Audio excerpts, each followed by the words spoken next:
Welcome to the deep dive. We sift through the sources so you get those aha moments. Today, we're tackling a big question one artists have faced forever, really. How does creativity adapt when new tools arrive? It's a constant dance, isn't it? Technology shifts, art shifts, sometimes smoothly, sometimes with a bit of turbulence. Exactly. And today we're diving deep into one specific, really fascinating example. A Master of Visual Arts dissertation by M.V. Renju. Right, and Renju isn't just an academic, he's a visual development artist. That means he's shaping the look of films, games, VR, with what, 17 years of experience? 17 years. It's incredible. He's worked all over China, Dubai, Abu Dhabi, India for huge names. Think Walt Disney Interactive, Ubisoft, Prasad EFX, even Weta FX. Wow, that's some serious industry cred. And he's been part of massive Bollywood films like Kalki and Bahubali. Wow. And now he's working on this huge VR and wax museum project in China. You can just feel the innovation coming off his background. But here's the really compelling part of his story, I think. He actually couldn't finish his master's degree when he was younger.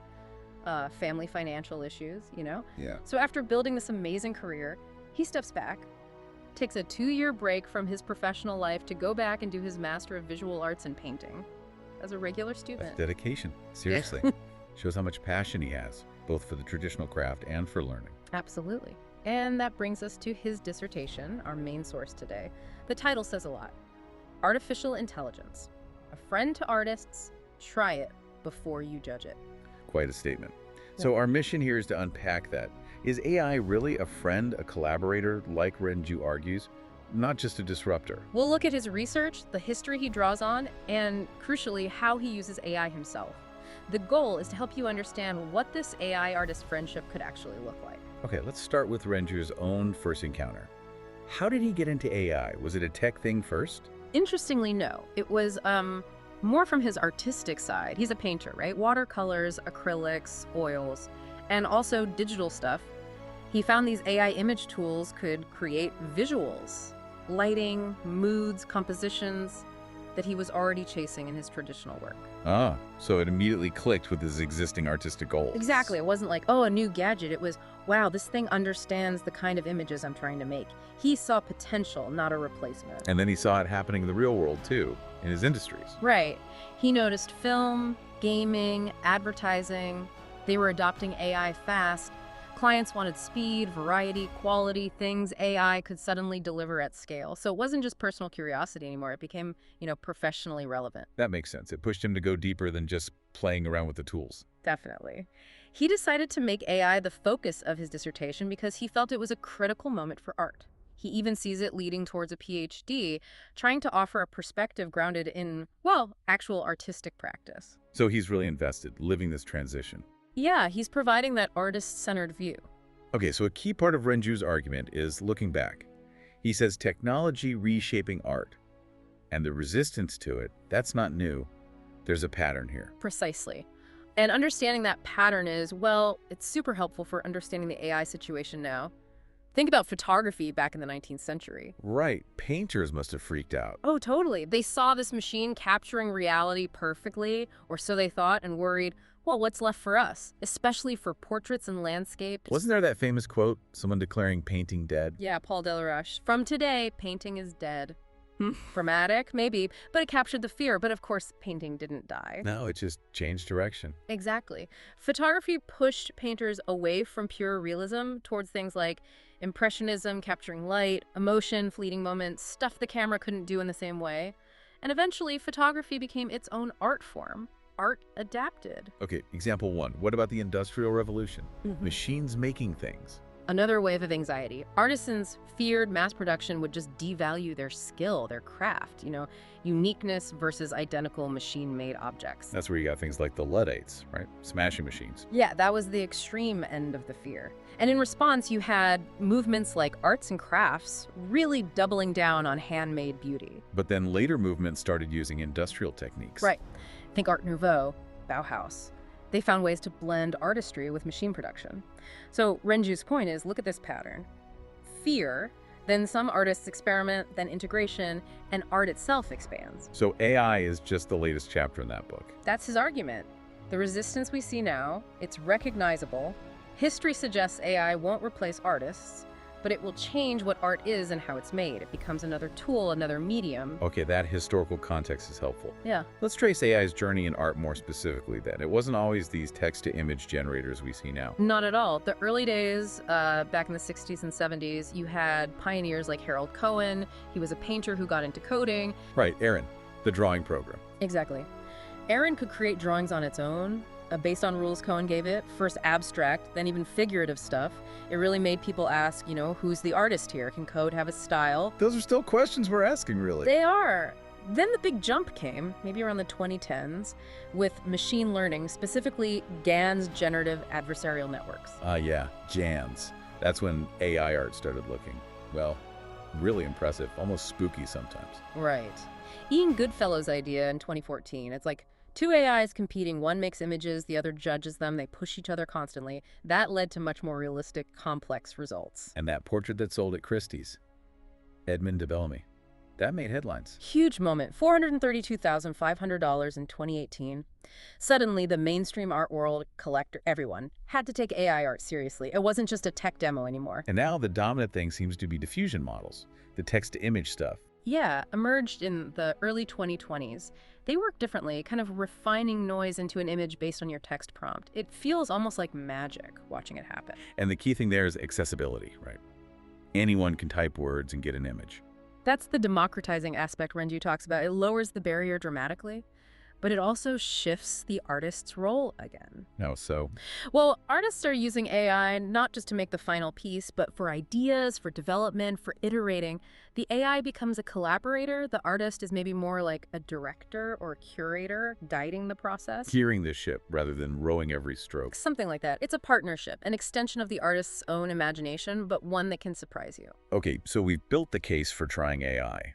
But Renju acknowledges the resistance, the judge it part. He says it's not irrational. So let's unpack those fears. What are the main ones? Well, the most immediate and maybe the most visceral is the fear of job loss. Simple economics. Right. If AI can do concept art or illustrations faster and cheaper. Exactly, especially in commercial fields, advertising, games, even film pre-production. Artists worry clients will just opt for the AI version, cutting out the human freelancer or employee. It's a real concern about livelihood. And tied to that is this feeling that artistic work is being devalued. Yeah. If art takes skill, time, emotional investment, what does it mean when a machine spits out something visually similar in seconds? Does it undermine the value of human craft, the years of training, the personal touch? The soul of the work, some might say. That connects to another big one, authenticity and, crucially, ethics. Like, where does the AI get its knowledge from? The training data, which is often scraped from the internet, Yeah. including lots of copyrighted art. Bingo. So artists are understandably upset. Is the AI just plagiarizing? Is it imitating styles without permission or compensation? These are huge legal and ethical knots we're still trying to untangle. Originality, ownership, it's all up in the air. The copyright issue is massive. And then there's a deeper, maybe more philosophical resistance. Definitely. The idea that creativity, true creativity, requires consciousness, emotion, lived experience, things a machine doesn't have. So can AI really create art, or is it just sophisticated mimicry? There's a fear art loses something fundamentally human. A fear of the soul being lost, like you said. And maybe a fear that everything starts looking the same. That's another one, homogenization. If everyone uses the same popular AI models and prompts, do we just get endless variations on the same visual trends? Does it stifle truly unique, groundbreaking artistic voices? Plus, just the learning curve. If you've spent your life mastering oils or sculpture. Yeah, there's a generational gap, sometimes an educational one. Artists trained traditionally might find AI intimidating or just not trust it. And art schools are often lagging behind in teaching this stuff. So lots of valid reasons for artists to be wary, to judge it. Absolutely, it's complex. But Renju's core message is friend, not foe. He argues AI can be an amplifying force. So let's switch gears. What are the concrete advantages he sees? Okay, the big practical one is efficiency, speed. AI can generate complex visuals incredibly fast. It can automate tedious stuff, think creating texture variations, populating background scenes. Freeing up the artist for the bigger picture. Exactly. It allows for rapid iteration. Try out 10 different lighting setups in minutes instead of hours or days. In deadline-driven industries, that's huge. It lets artists spend more time on the core creative concepts. So it's not just faster, It actually helps creativity itself, expands possibilities. That's a key point. AI as a creative assistant. It can suggest ideas, motifs, compositions you might never have thought of, blend styles in unexpected ways, explore really surreal or complex concepts easily. It's like brainstorming with a partner who has an infinite visual library. A tireless collaborator. What about generating references? That seems like a specific, useful application. Oh, definitely. Finding the perfect reference photo can be hard, time-consuming, and sometimes involve copyright issues. AI lets you generate your own unique references, specific poses, lighting, moods, color palettes tailored exactly to your idea. Ethically cleaner, often much more flexible. That avoids the whole copyright headache with training data, too, if you're generating your own base image. Precisely. And then there's the democratization aspect we touched on. Making art tools more accessible. Yeah. AI lowers the technical skill barrier and often the cost barrier. People without formal art training, people with disabilities, people in underserved communities, they can suddenly express visual ideas more easily. It potentially brings more voices into the creative conversation. It doesn't have to be either, right? AI or traditional. Not at all. Renju really emphasizes hybrid workflows, using an AI-generated image as the underpainting for an oil piece or as a composition guide for a watercolor, printing AI elements and incorporating them into collage. It's about blending the strengths of both AI speed and ideation with the artist's hand, intention, and physical craft. Okay, this idea of hybrid workflows leads perfectly into how Renju uses AI himself. His dissertation gets specific about his own studio practice. Right. Section 10. My personal use of AI in painting and video creation. This is where it gets really practical. So for his paintings, the watercolors, acrylics, oils, how does he use it? Primarily for that custom reference generation we just talked about. He uses AI to create original reference images, nailing the mood, the light, the composition he wants before he starts painting traditionally.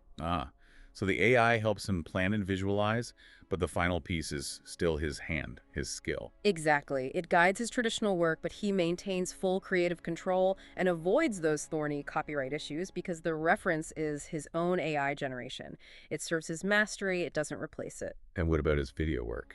He uses it there too for creative experimentation, making short content. But he mentioned something really interesting, using it for cultural storytelling. Cultural storytelling, how does that work? Well, he gives examples like creating an AI-generated video portrait of Mahatma Gandhi. And, maybe even more personally, using AI to reconstruct and visualize spiritual stories connected to his ancestral temple. Wow. So using this cutting-edge tech to connect with and share really deep cultural heritage. Yeah, it's a powerful blend, bringing ancient narratives to life in a completely new way. So his conclusion from his own practice is pretty clear. Very. He feels that by generating his own assets with AI, he keeps full creative ownership and stays ethical. For him, it's genuinely an expansion tool, not a shortcut. It helps him bridge his traditional skills with digital possibilities. That bridging worlds idea again, and it's not just him, right? The wider world is adapting. Museums are showing AI art. Absolutely. Institutions are recognizing its legitimacy. Industries, entertainment, design, gaming are integrating AI rapidly into their workflows for efficiency and innovation. It's becoming part of the standard toolkit. And we see these amazing artists pioneering new forms. You mentioned Harold Cohen earlier. Yeah, the OG showing machines could have their own artistic logic way back when. But think of contemporary artists too. Reefing Anadol. Oh yeah, his huge data installations. Mesmerizing stuff. He turns abstract data into these incredible, immersive visual experiences. It's like data sculpture almost, blurs lines between art, architecture, tech. And Sogun Chung, performing with robots. Right. She collaborates live with robotic arms trained on her own drawing style. It's all about human-machine co-creation, interdependence, like a duet. Then there's Mario Klingsman, the algorithmic expressionist. Yeah, using Jans to make those infinite, constantly changing portraits like memories of passers-by. Really pushes you to think about what creativity even means when an algorithm is involved. So looking ahead, say 5-10 years, what's next for AI in art? Well, we'll likely see totally new genres emerge. Maybe art that evolves constantly, responding to real-time data or multi-sensory experiences using haptics or even brain interfaces. Oh, okay. Deeper collaboration too. Definitely. Artists becoming more like conceptual architects or orchestrators, guiding sophisticated AI collaborators. The human provides the vision, the why, the AI provides incredible how. And more personalized art, things that adapt to the viewer. Hyper-personalization, yeah. Imagine gallery works changing based on your mood or VR art, creating unique worlds just for you, responding to your gaze or movement. Really dynamic, participatory stuff. But the ethical questions won't go away. No, they'll intensify. We'll need new legal frameworks for authorship, more transparency in how AIs are trained, ways to tackle bias baked into the algorithms. The artist of the future needs new skills: prompt engineering, AI ethics, interactive design. It sounds like a huge shift, but also exciting. It is. Which brings us back to Renju's core message. That AI, used thoughtfully, ethically, is an ally, a friend. It enhances creativity, doesn't replace it. And his own story, that commitment to his MVA, blending traditional painting with AI, really embodies that. The artist's vision, the human intention, that soul, it's still central. The tools just expand the possibilities. So we've journeyed through one artist's deep dive, seeing how he connects deep tradition with the absolute cutting edge. Yeah, bridging those worlds to find new ways to express things. So the final thought for you listening. In a world where machines can generate images, music, text, what uniquely human sparks of creativity will you focus on? What new possibilities open up if you approach these tools with curiosity? If you, like Wenju suggests, try it before you judge it.